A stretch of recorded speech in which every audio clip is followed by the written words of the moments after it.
বেশ কিছুদিন আগে সুপ্রিম কোর্টের বিচারপতির উদ্দেশ্যে যে ব্যক্তি জুতো ছুঁড়ে মেরেছিলেন সেই ব্যক্তি আজ क्यों मार रहा है मुझे सनातन धर्म की जय हो सनातन धर्म की রাস্তায় ঘাটে মাঠে যেখানে দেখতে পাচ্ছেন সাধারণ মানুষ তাকে জুতো ছুঁড়ে মারছেন। জুতো ছুঁড়ে কেন, জুতো দিয়ে মারছেন। কারণ তিনি সুপ্রিম কোর্টের প্রধান বিচারপতি ডক্টর সিজে গাভাইকে অপমান করেছিলেন সনাতনের নামে।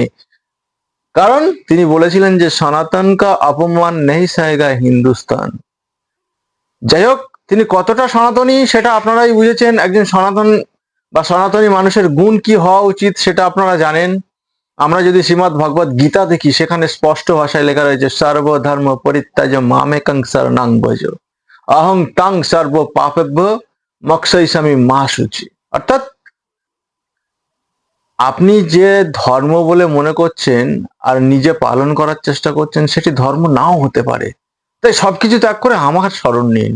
তাহলে এই সমস্ত ব্যক্তি না জেনে আজকের যে মূর্খের মতো আচরণ করছেন, এ কিন্তু সেই জ্ঞানপীঠ ভারতের পরিচয় নয়। धर्म की जय हो करके नारा भी लगाया, एक नहीं कई बार लगाए। मैंने ये सोचा कि शायद सनातनी आए कुछ बात बीच बचाव कराएं, मैं जब नहीं कराया तो नहीं कराया, कोई बात नहीं है।